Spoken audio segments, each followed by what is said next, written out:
Hey, what's up guys and welcome back to Anime King, and today I'm gonna be giving you what if Naruto had the red Rinnegan and was neglected, part 1.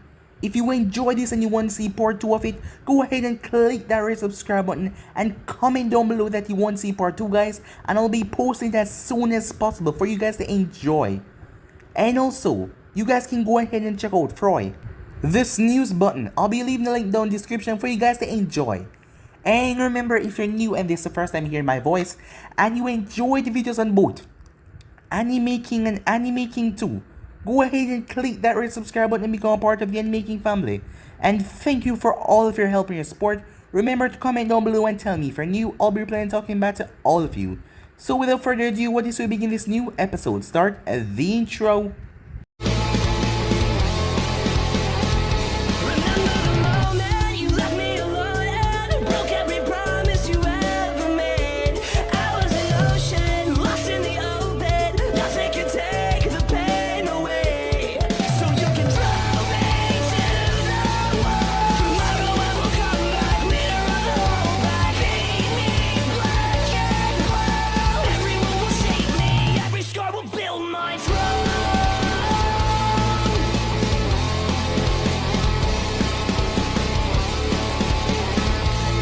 There were days that Naruto would completely forget himself. He would sit in his iron, reinforced cage, as he would remember when life was more innocent and better. Days were better, people were kinder, and life was easy. Once upon a time he had a sister, a twin sister. A sister that was always kind to him, always helping him. She was the most precious person in his life, and she has sworn to always be with him. And he with her because they share the same soul. They thought the same thoughts and they knew each other so well. They might as well be the same person. But they killed her right in front of his eyes. For what? For him to become a better pawn. Naruko was his everything, and they had killed her, slit her throat right in front of him, and left her body in his cell so he could just cry. Before she was taken away by Kabuto, and he never saw what they did to her body. But he could just guess that they threw her away like a bag of dog shit. When the twins were handed over to Orochimaru by their father to be experimented on, as Naruko was there for him to make sure that he was alright through all of this despair. He lived for her, as she did for him. They were each other's lifeline, each other's strength. Even as the experiments got really cruel and they started to lose their humanity, his father, Minato, Konoha, the Fire Country, the whole world would pay for taking his sister away from him. A large metal door opened up. As Orochimaru stepped inside, the light barely entering as he closed the door behind him. As he made his way with a smile on his face, as there was many other prisoners, as they all recoiled in fear seeing Orochimaru step in, as he drew his hands along the metal bars, making all of them step back. They still had their humanity. They still had their sanity for him to break. As Orochimaru finally stopped to one of these cells, his favorite, as he looked on the red-haired boy, Naruto. He had no surname because his father disowned him when he handed him over to him. For the good of Konoha, Minato said. Yes, as he had the power of the Kyuubi inside of him, while his dead sister had the soul. Minato made sure that the fail-safe seals were in place and added a seal so if Naruto was even able to pull upon a little of the Kyuubi's chakra, it would kill him. As Orochimaru checked, and so did Jiraiya and Hiruzen. Orochimaru still didn't know why Minato chose to keep his youngest child and hand over these two twins. But he didn't care, he was happy to do his job. Orochimaru's job was to break Naruto's will and make Naruto a loyal, mindless servant for Konoha. Danzo would have done this much faster, but they had trusted Orochimaru with them because he was the twins' godfather after all, and it was his obligation to raise them to be loyal to Konoha. Orochimaru squatted down, but Naruto didn't move away in fear, as usual, or do anything. He just sit there. As his dirty red hair covered his eyes, Orochimaru could not see them. As Orochimaru heard the boy breath, breathing quietly, Orochimaru simply smiled. This is how it has been since he had murdered Naruko a week ago. The boy had lost all sense of emotion and feeling, as he just let the world move around him and stood, and whatever happened to him happened. He didn't really care anymore. Brutal, wicked experiments didn't let him scream anymore. Being beaten to a bloody pulp by the other ninjas didn't make Naruto face anything anymore. He just stood there and got beaten until he was healed. As Orochimaru thought that he had finally broken Naruto. After 6 long years of trying, as the boy was now 9 years old, as he got them when they were 3. And he chose Naruto over Naruko for one reason, because Naruto had the chakra of the beast and she had the soul. What's the point of the soul if it doesn't have the chakra? As he saw Naruto move slightly. As Naruto didn't stop, there was a chain around Naruto's neck that wavered a bit. It was connected to the back of the cage, as Orochimaru saw it shiver a bit before stop. There was a small tiny window behind Naruto. Nothing that anyone can fit through, as Orochimaru believed that a draft was coming from it. So, how are you today, my godson? He asked. But Naruto said nothing. What have I told you about not replying when I speak to you? Orochimaru said. Orochimaru released a dose of killing intent that would petrify a grown man. But Naruto did not shake, he did not waver, he just stood there. It seems like you are still needing some manners. I guess I will have Kimimaro and Kabuto teach you some. Naruto muttered something. What was that? Speak up, my child. I said. Naruto's raspy voice came out. He hadn't drank water in 3 days. Do you love me, Godfather? Naruto asked. I love you, Orochimaru said with a smirk. Much more than anyone would give me credit for, my child. That is why I'm trying to make you the best weapon you can be, Orochimaru said. Then why? Why what? Orochimaru said. Why did you take my sister away from me? She was an obstacle in your way that you truly need to pass before you could reach your full potential, my child. If I hadn't killed her, then you wouldn't have been able to lift all those weights or move so faster. Merely a day after your sister was killed, he was shown them that he was able to lift a large amount of weights. Any more questions? Yes. Do you think I'm ready to destroy the world? Said Naruto. Orochimaru chuckled a bit. Let me be frank with you, my godson. You will never be out long enough to do anything like that. I see, said Naruto. As Naruto's chain started to rustle loudly, as his clothes started to vibrate around him, moving all around. As the other slave saw what was happening as he turned their head. Universal pull, said Naruto. Orochimaru's head smashed into the bar as his head cracked with a tremendous force because his seal was very sturdy enough to hold Naruto. Universal pull, Naruto said again, as he muttered the Rinnegan jutsu over and over and over, as Orochimaru's head was bashing into the bars over and over, each one more bone-chilling than the last one, until the 8th time Orochimaru's head finally slipped right through the bars, looking nothing more than a bloody mess. As Naruto placed his hand on top of Orochimaru's head, who was twitching in pain and agony. Soul Eater, said Naruto as he removed his hand, ripping Orochimaru's soul away from his body. As Naruto looked at the palm of his hand where he held the soul of his godfather, as the soul was still there, before Naruto tightened his hand on the soul and crushed it, as it disintegrated into nothing. As Naruto got to his feet, the bars exploded out in all directions. Orochimaru's lifeless body sent sailing as he smashed into the wall, looking like a bloody mess. As Naruto finally lifted up his head, his red ear moving away from his eyes to show red Rinnegans. It was a mixture of black with red circles coming out from the pupil in the center.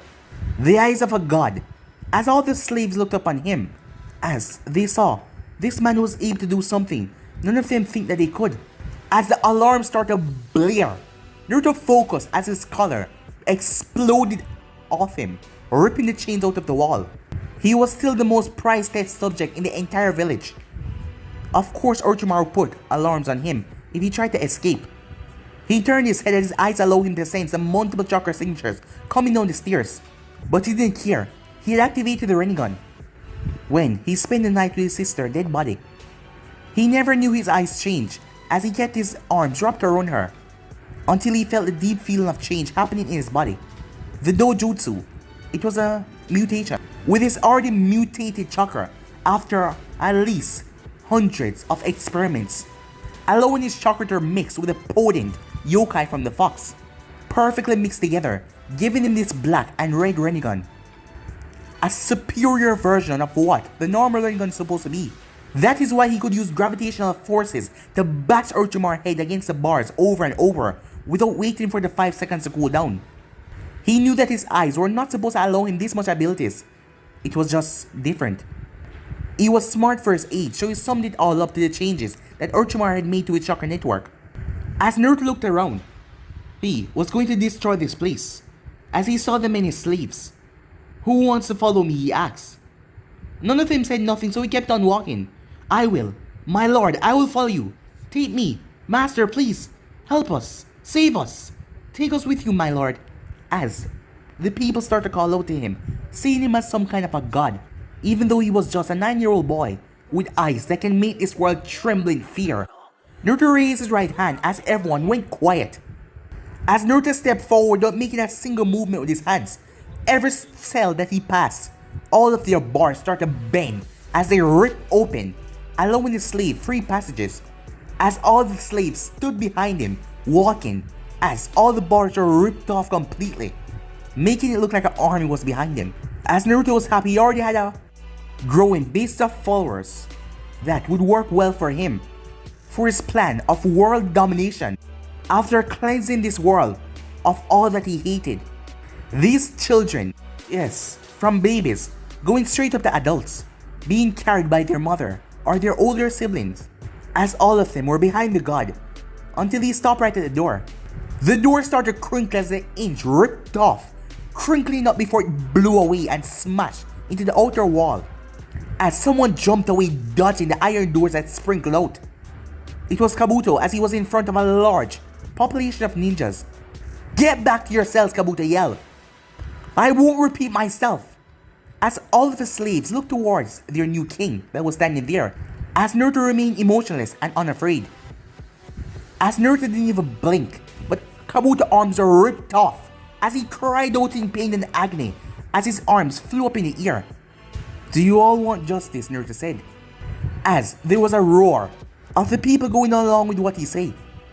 "So be it," said Naruto, as his eyes flashed as Kabuto's legs were ripped off. Kabuto let out a blood-curdling scream as his arms and legs were being floated right in front of him.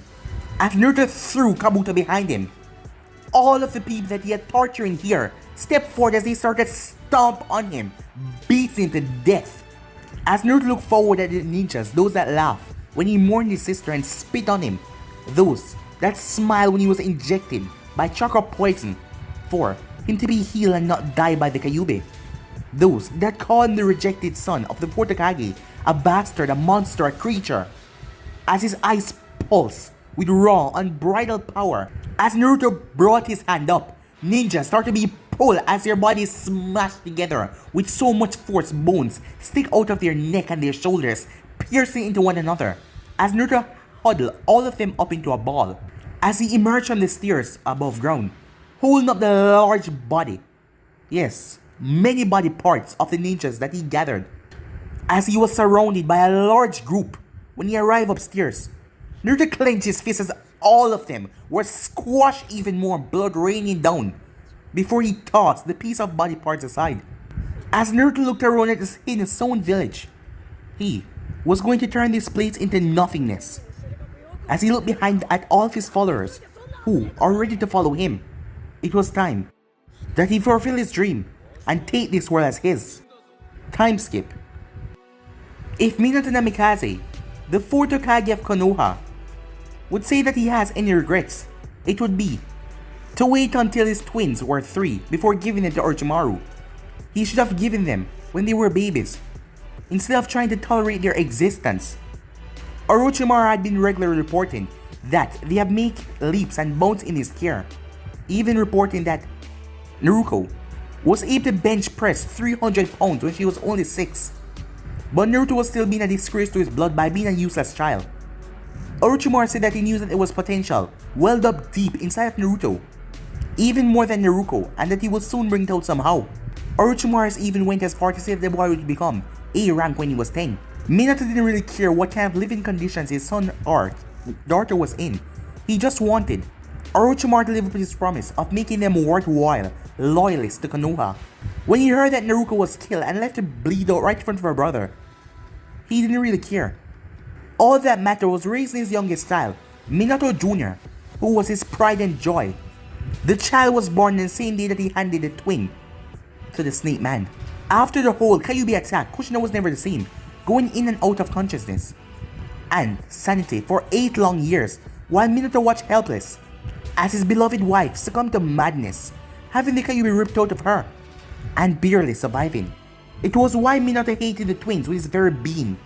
Before Kushina could fall headfirst into her insanity, she made love with Minato for one last time.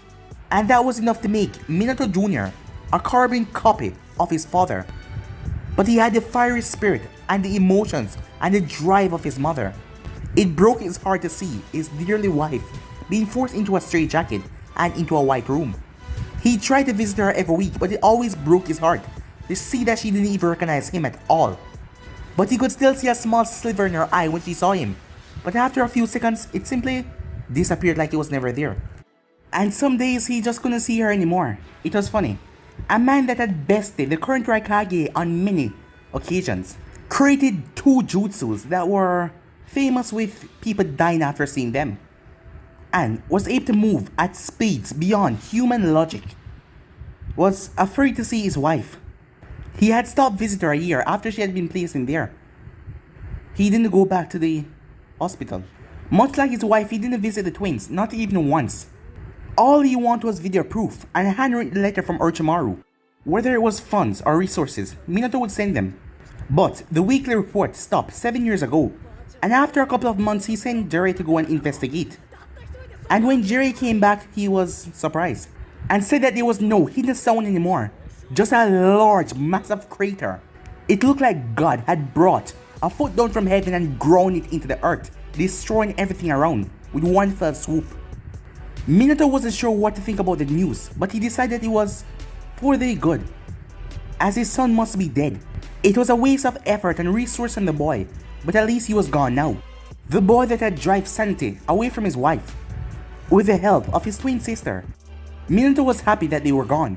Minato simply erased that from his memory a long time ago. Though they did give Orochimaru a burial even though there was no body, and put his name on the wall of the fallen ninjas, his former teacher Jiraiya still wanted to investigate, so he let him do it. But that was 7 years ago. But then something strange happened. A massive part of the earth was scraped off the land, leaving a huge gaping hole. And it was just gone, like it was never there, as Minato didn't know what caused that. This happened a year after the hidden stone was crushed, as Minato was snapped from his thoughts as Jiraiya came through the window. "Looks like you found something," said Minato. "I did. One of my most trusted informants, in Kumo, tell me that when he was about to deliver a message to a friend in the hidden stone, he saw men and women, about 20 in number, in gleaming armor, marching towards the ocean." "They were going to Uzu?" asked Minato. "I'm not so sure about that. They were miles off of reaching Uzu, and even if they were heading there, they wouldn't have been able to pass the water defense.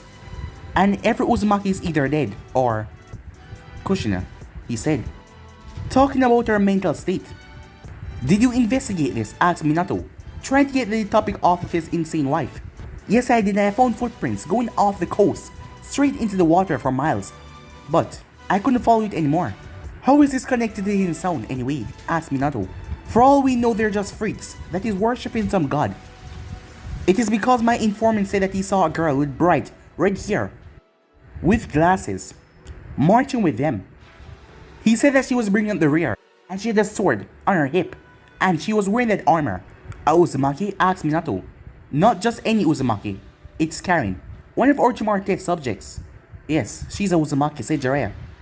As Minato had, well, he had just seen that girl by passing when she served him when he went to visit Orochimaru back then. But it wasn't a lot of time, so he didn't really see her that much. "What do you want to do, Minato?" "Dig deeper, keep your ears on the ground and your eyes open. If you hear any more rumor of these armored men, I want you to keep a follow on them." As Jiraiya nodded. Meanwhile, off the shores of Kumo, 3 miles west of Uso, hundreds of miles in the sky, a kingdom cannot be built in a single day or a single year. That was especially so if the kingdom was built in the sky, on a bed of clouds and air, heavy Foy Jota's seals and motors as we dive inside the royal large castle, where we have one redhead, as he was now 16 years old, as he was in a short sleeve red and gold shirt with black pants.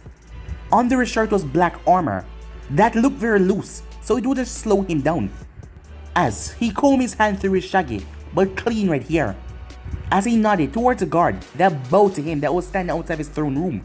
He walked in as he was immediately met by a woman with fiery red hair and eyes, a heart-shaped face as she bent her knees to her master, bowing to him. He looked at her as he made his way towards his golden throne with his red eyes. The art and decor of the room was magnificent, with beasts and creatures, lions, animals, of magnificent statues inside. As he swung his leg and sat down, right on the seat, as he raised his arm and placed on the armrest, and put his head on his arm resting to the side. The woman walked up as she leaned down to speak to him. She was in a long black dress, with a white apron over her torso and dainty sandals on her feet. If one could get a glimpse at her feet, you would see dainty black sandals, as she was a combat maid that doubled up as the head of the palace worker. As other soldiers made their way in the room as the guards then closed the door. Good news, my lord. Our spies have gone into the fire country. They have sent word back that they have placed themselves in minor positions of authority.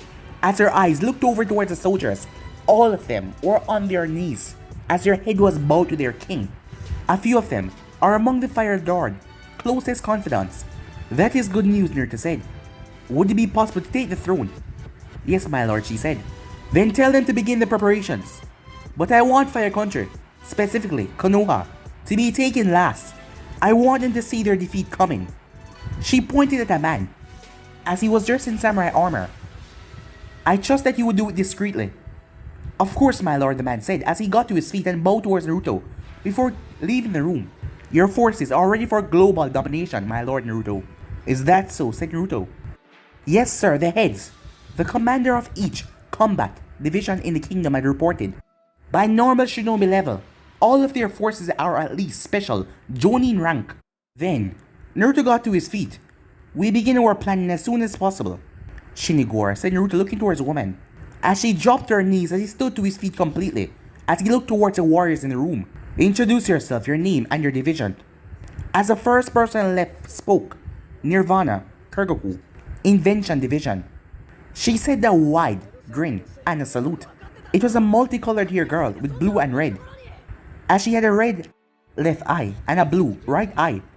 She was the one that was in charge of all the engineers and mechanics that moved the kingdom forward with all of the inventions. They were the ones that kept the kingdom floating in the sky with the motors and the security system so no one could get entry. Well, not that anyone could fly except for a few people. Well, one that Naruto knew of, and those pesky invention of Sky Country. I am forever at your service, my lord, she said. A bald, 6-foot tall, heavily muscled man was next. Hamato Toshi, Intelligence and Interrogation Division. He was among the few people that survived 20 years of torturing from the Snake Sanin, so that gave him a tough, incredibly tough way to get information out of any living being, as they could retrieve information from the most tightest-lipped, loyal person, didn't matter who you were. There was very little information he couldn't gather, as they shared this with the Scout Division as well. I am at your service, King Naruto, he said. As the next person, Karin Uzumaki, Medical Division, as she bowed deeply to her lord with a sweet smile on her face. She had been hiding in the underground lab when dozens of slaves had marched in 7 years ago and overpowered her. They brought her to Naruto, and he was about to snap her neck. She swore her undying loyalty to him. After she saw that he crushed Jugo, Seikon, Ukon, Kimimaru into bloody paste. My life is yours, my king, she said. Mora, Hunter Division. This was a deeply tanned man, as he had on a white ninja mask with the kanji of the kingdom on the forehead. He headed the division that went outside the kingdom to collect bounties to increase the wealth of the kingdom. He worked hand in hand with his twin sister, who was the leader of the Scout and Retrieval Division. I am eternally grateful for your mercy, my king, he said. Nora, Scout and Retrieval Mission. This was his twin sister, as she wore a cold black mask that had white slashes on the surface. As Naruto knew how they looked under the mask, but they hid them because Orochimaru experimented on their faces that made them look rather grotesque. I am eternally grateful for your kindness, my master, she said. You, Akisu. Infiltration and Espionage Division. The man had blazing white hair that was tied up in a ponytail. He had kind black eyes and a friendly smile to his king. He was the one that sent out the spies to gain the trust of the people all over the nations. I serve you with my life, King Naruto, he said. The next person, Machai, Gamatomo, Fuinjutsu Division, she said. As she was a 15-year-old girl, she was a prodigy in the art of seals. She stood out among those that were studying Fuinjutsu, as she was the best. My soul is yours, King, she said. The next person spoke, Satoshi Todoroki, Support and Rescue Division. He had frizzy blonde hair, making it look like he was electrocuted, and calm, green eyes. His weapon and bow staff was on his back as he bent his knees to his lord, as the police fell under his command as well. At your service, Master Naruto, he said. As we come to the final division, Indra Watashi, Frontline, Soldier Division. He had dull eyes and limp black hair that plopped as he bowed deeply to Naruto. On his back, he had the Kyuubi Show, the deadly head cleaver sword of the Hidden Mist. As Naruto had given him the blade after a scouting towards a hidden wave with the masked wings, he went there to see if he could glimpse the strength of the Konoha Shinobis because Kakashi of the Sharingan was there, a high A-rank shinobi. I am humbled to be at your presence, my lord. As these were the one that stood by him when everything started. Because he couldn't sort out everything alone. Because there was thousands of people. Like every person here in the Flying Kingdom, they were willing to die for him. As that thought made Naruto smile. The absolute control he had over them never ceased to astound him. Since we are closest to Lightning Country at the moment, and since it is on the edge of the continent, we will begin there right away. Yes, Lord Naruto. I want your spies to begin official engagement on the Lightning Country, and our shinobis to begin on the outpost ninjas on the border. There will be no mercy whatsoever. Am I understood? Yes, Lord Naruto, they said, as he looked over at the Fuinjutsu leader. Have you finished a flight seal? Yes, sir, she said. Flight seals were easy, as there were 2 seals that were placed on the feet that allowed the user to fly for a short period of time. Good are the emergency vehicles, fully stocked and ready to be used, he asked Karin and Nirvana, as both of them nodded a salute. If a soldier was injured in the field, with the medical field by Nirvana and with the medical aid by Karin, they could get out of there and get aid as quickly as possible. Alright, assemble your forces. I want them to enter Kumo subtle and unexpected as possible. After that, we can make as much noise as we want. Dismiss. The soldiers march out as Naruto was left alone with his personal maid. I have decided to join in. Her eyebrows shot up in surprise. Are you sure, my lord? I am certain that your forces are capable of handling the other shinobi's ease. I know that, and I've seen their training regiment, and compared to the other 5 great shinobi nations, and ours is harder by a long shot. If anything, I delayed the global domination to make sure everything will go off without a hitch. I want to be there because I want to see what my forces can do. No reports or videos, personally. When it comes down to it, leave the Kagis or the S-rank higher ones for me. It will be nice to crush their bodies to pieces and dust. The woman chuckled in amusement. As you wish, my lord, she said. As Naruto got to his feet and walked towards the door, as his maid followed behind him, as you could barely see her, well, you couldn't see her feet at all, as she looked like she was floating, as the guards opened the door, as they made their way towards the garden, where the trees and grass were cut and freshly trimmed. As Naruto ran his hand over the armor that was under his clothes, as it glowed blue, as his maid brought out a black helmet from her sleeve. A miraculous display for those who were not used to seeing it, as she gave it to him as he placed on top of his head, as it connected with his armor, as it recognized its shorter neckwork and linked with the armor. All high-ranked soldiers wore their armor under their clothes, so that when they were summoned by their king, they didn't need to spend half an hour placing their armor on, piece by piece. The armor was very comfortable, created by Fuinjutsu and the Invention Department, and was equipped with a seal that could make it seem invisible. But Naruto was the only one that was wearing a black armor, because he was a king after all, as this one was made specifically for him. As the kingdom in the sky was a wonderful, large place, as people move around the streets without fear, worried about anything. Many miles away from the palace was farming and training grounds for his soldiers. It looked more futuristic than everything down below them, as Naruto's feet hover over the ground as he started to fly, as his mate followed behind him flying as well. As Naruto took on a sitting position in the air as his body was just floating, as everyone looked up, as they were cheering on their king seeing him, as he took in the praises. "Do you wish for me to fight as well, my king?" she asked. "Yes, you still want retribution against Konoha, right?" As she bowed her head, smiling, while animalistic canines were jetting out from her mouth. As Naruto knew that she wanted to step on Konoha. "If you will allow me," she said, as he was still her master, and she couldn't go against his rule. "I will allow it. There are plenty of countries we have to subdue before Konoha turn," as he then gently landed on his feet. "I give you permission to not hold back. You will not regret it, my lord," Shinigura said. As Naruto entered one of the royal vehicles, it was painted gold with black and red trimmers on the doors. The four wheels were powerful and able to endure a lot of damage, and the doors could take multiple, and the windows as well, multiple damage without cracking. A driver with grey hair, as he started to drive as he saw his lord enter, as he then flipped a switch, as the wheels then fold up, making the car hover as they went down, with a large group of soldiers behind them, as Shinigura was in the car with their lord as she looked through the window, lost in thought. She was the soul of the nine-tailed fox, the Kyuubi. Naruto, after many months of meditation with Shinigami, had brought her soul back and placed it into a body of his own creation. He tried to resurrect his sister at first, but for some reason, the Shinigami did not want to give him back her soul, as he kept it in his pocket, and he did not understand. With the Rinnegan, he was aware that he could pull souls from people's body and also drag them from the dead as well, but only once a year. When he was not able to reach his sister that was devastated, he pulled out the nine-tailed soul when he saw it. It was a grass kunoichi that had tried to attack them when they were not yet up in the air, as Naruto had captured her and placed the soul of the nine-tails inside of her, as her body changed along with the soul going into it and merging with it.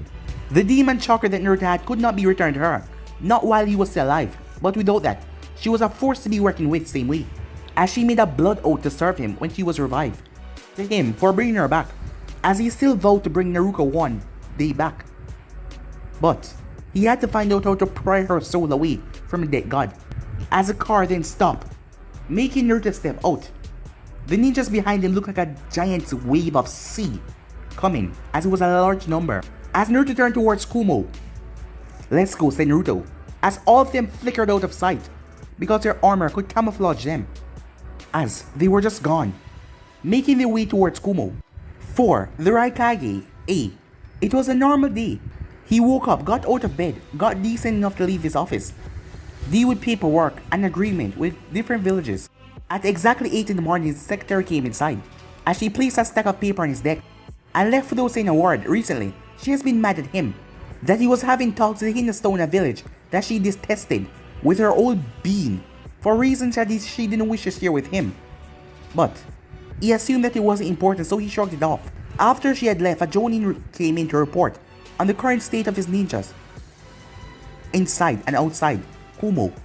He had expected the man to report usually that they were fine, but he was surprised to find that the one outside were disconnected. All the radios, they were offline. That meant they couldn't get information from outside, and they couldn't get information out. That was a very urgent development, as he told the man to have it fixed immediately before he went to papers again. The communication for any village was the heart of the village after all. For the information to be passed through, he was the head, and the heart passed out information like blood pumping through the body. At that moment, as the head of the communication department was looking at the servers that were slashed. "Is there a problem?" the man behind him asked. "Don't you have eyes, you damn idiot?" the man said. "This thing is completely destroyed." "Of course I can see that," the man said. "I mean, can you get it fixed? But it will take me at least 6 hours to replace everything and connect those other boxes to it," as he pointed towards the other dead servers. "Well, get it going already. Don't rush me," the man said. "Hey, while I do this, don't you think you should report that the main servers were attacked?" Thud, something dropped behind him. "Hey, do you hear me?" But he heard nothing. "Hey, I said, did you..." He spun around as he felt something wet his hand was on. His eyes went wide when he saw the head of the man on the floor split in half, as the man started shaking in fear when he saw a black-haired man with silver armor was standing there as a few others are there. As the man then turned and started to walk away with his katana. Not even a speck of blood was on him. As they left, the young engineer sighed in relief. As he thought he was going to die, he quickly got to his feet to quickly report it to Raikage. But the moment he got up, his head rolled off his shoulders, as he didn't even know that his head was sliced off. About 15 other heads were on the ground by the workers that were trying to fix the servers, as the black-haired killer flicked his sword and placed it back in his sheath. Go, the man said, as his subordinates nodded before they all flashed away, flicking through the village, as they blur off towards the Onbu Black Ops and the commander office of the training grounds in Kumo. Inside of the circuit building, why wasn't the village on alarm? As there was a man in there, as he had the box of the alarm as he crushed it in his hand, as he had fried the electrical seals and crushed this box, so no one was wiser, as he poofed a seal on his wrist. It was a bow and arrow that appeared in his arms. He was one of the many spies that came here 2 years ago when he had been handpicked by the head of his division, UI Akiso, as well as 10 others because of their high concentration of lightning chakra, as it was that made them had citizenships for Kumo, saying that they were refugees from Kiri. As he went down the hall, they arrived in the room of the Onfu. He has been here after all for 2 years now gathering information. As the swarm of ninjas behind him came inside, it was a massacre as the Onfus were cut down brutally. As he went forward, as he watched his subordinates went off to subdue and kill other Onfus, as he picked up a headset. This is Captain Eagle Eye. Patch me over to Akasu. Patching you over, please wait, the voice. Meanwhile, Yu was currently sitting down in the secretary chair, as his blade was at her throat. I'm listening, Eagle Eye, he said, as the quivering woman was on her knees, as the sword was right on her neck. If she made a single move, she would die. Yu ignored her as he paid attention to Eagle Eye. Request to lend help to Hunter Ninja's division outside of Komo's to Eagle Eye, as he stepped over all the dead bodies. Can I ask why, said Yu, as he looked towards the secretary and placed on his mouth. Shh, he said, as she closed her eyes, begging for mercy. We are just about done in the Onvu headquarters, said Eagle Eye. You have my permission, said Yu, but make sure you don't interfere with the hunters. You know how much I hate that. Noted. Eagle Eye out. As he stepped out, there was a couple of Onvus who were on their knees. His orders weren't to kill all of them, as a squad was to come and take them away. The king had a list of shinobis who he was going to quell. Well, a list of nations who he feared that their shinobis were too much and they would start a stupid revolt. So, to not waste life and kill them all, he was just going to break their numbers to make sure that he couldn't. Meanwhile, Yu quickly fell on his knees as Naruto walked up the stairs, with Shinigoro right behind him, as the secretary was forced down to her knees as Yu forced her down in front of the king, as there were several others just outside, as they also placed their hand on their chest, kneeling down to their lord. As Naruto moved and stepped forward looking at the secretary. What's your name, he asked. Mabi, sir, she said, as she realized if these guys were bowing to him, he must be the leader. She was a Raikage assistant. She had seen many things and there was a lot of time where her life was in danger, but this was different. She didn't hear the villagers scream. She didn't hear anything. How did they come in here, such a large group, without notifying anything? As she also saw the look in their eyes, they were ready to kill at any moment notice. As Mabe saw him squat down right in front of her. I have a question. She started to shiver as she tried to move away, but Shinigoro grabbed her neck and held her in place. Yes, sir. Are you scared? And don't lie to me, he said, his eyes just pulsating with raw power. Yes, I'm scared, she said. Naruto waved his hand as his personal maid released Mabe. Yes, you should be very scared of my man. And of me. I have a lot of things planned for you, Mabe. But for right now, we have to go. Run along. As Mabe saw him point towards the door, she wasted no time as she rushed out as she saw all of the others on their knees outside. As there was many soldiers out there as well. Get on your knees, one of them said as Mabe quickly fell to the floor. My lord Naruto, should we kill them all? No. We want the world to submit to the Sky Country and me. Killing them all would negate that plan. He wanted the whole world, all of the nations, everything under his grasp, for them to be submitted to his imperial rule. He already planned what he would do when taking over the world, a global fight in between nations. And when he got bored of that, he had another plan. Understood, sir. The Raikage was inside, unaware that his village has been taken over. As Naruto raised his hand, he pulled back his hand as the door was ripped off of his hinges, smashing away into the wall.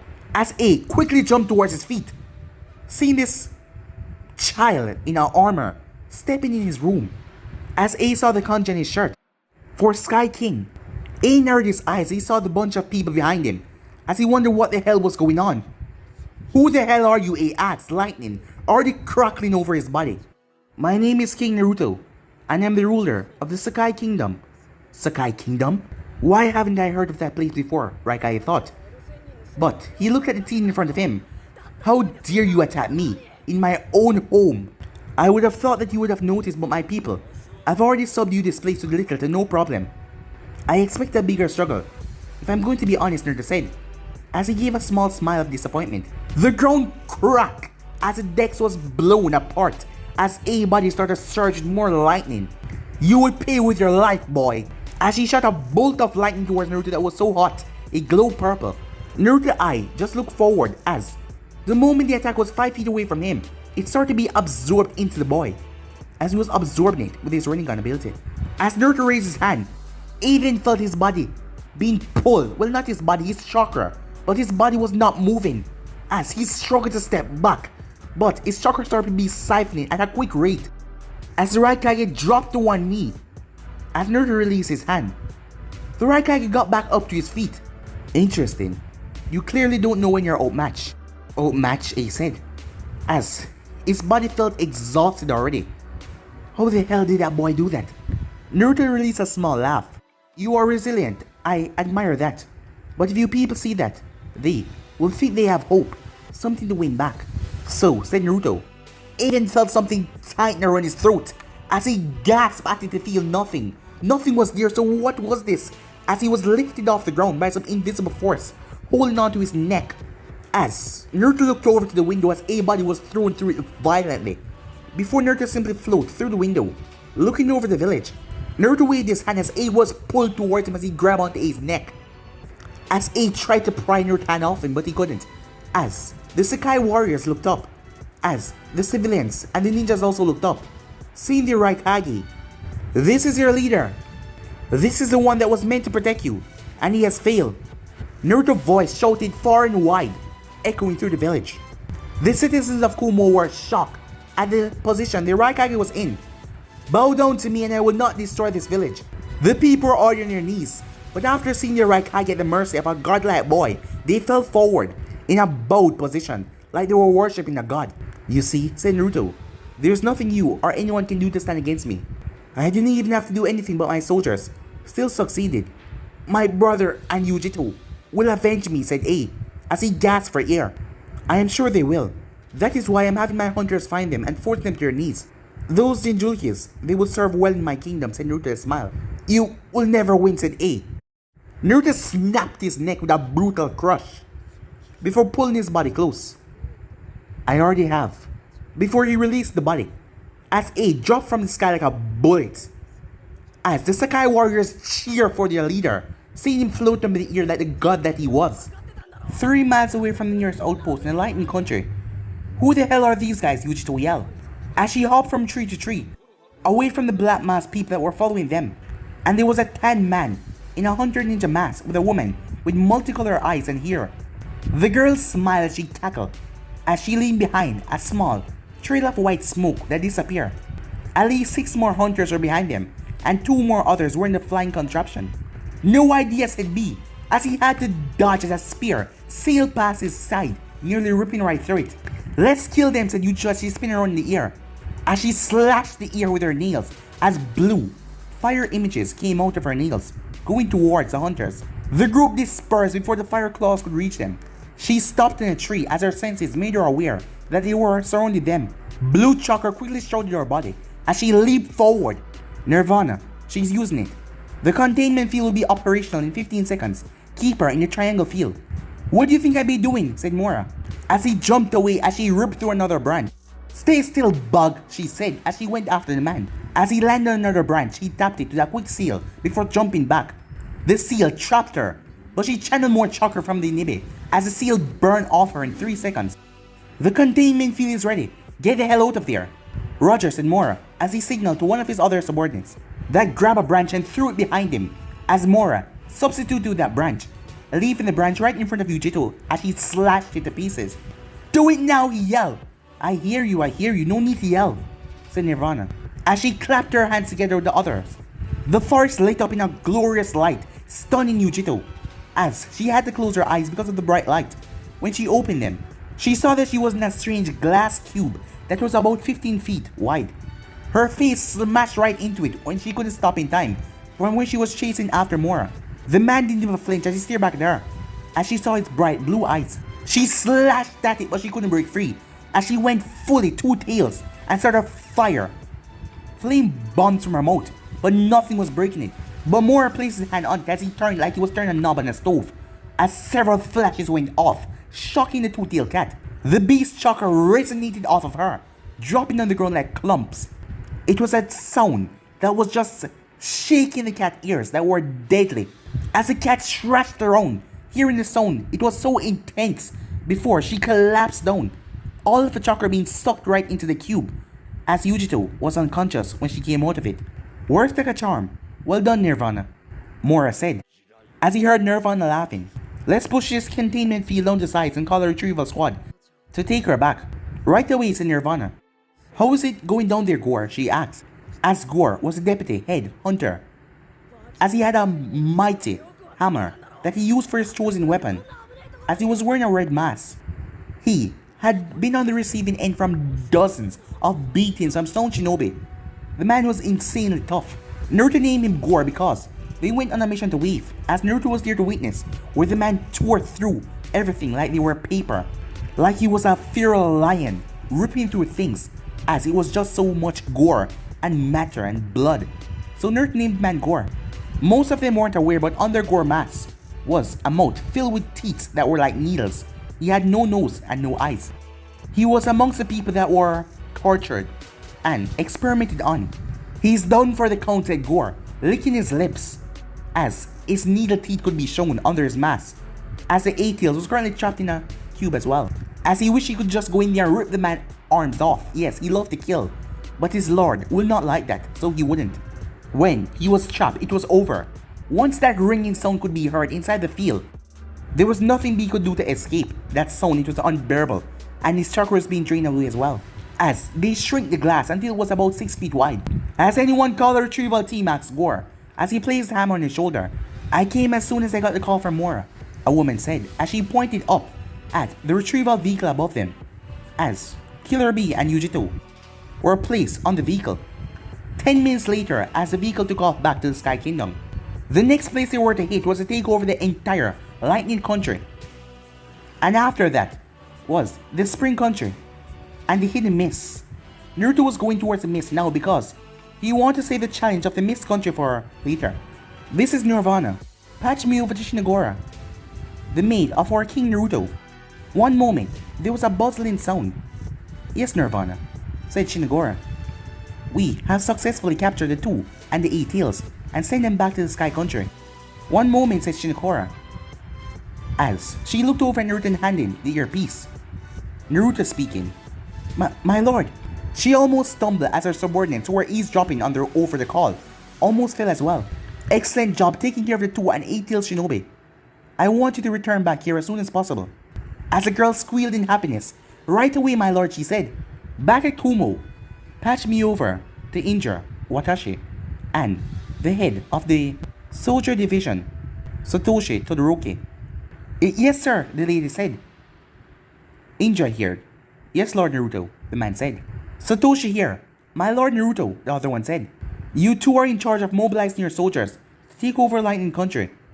My spies at the capital are ready, and they will begin acting accordingly when you are ready. Do not waste all of your soldiers. From what I've seen here, it will be too excessive. And do not make other countries aware of what is happening. You know how best to deal with them. When you're done with Lightning Country, keep your force around Water Country. Hold them until I arrive. Yes, sir, the both of them said, as Naruto got the call. As Naruto was sitting down on the Raikage's chair with his feet on the table, as he was in deep thought, should he wait for Lightning Country to become under his rule, or head straight for Spring Country? Maybe their chakra armor could pose a challenge for his soldiers. A full Burntle attack, that sounded about right. Let his soldiers have their fun, he thought, as he looked at his kneeling soldiers.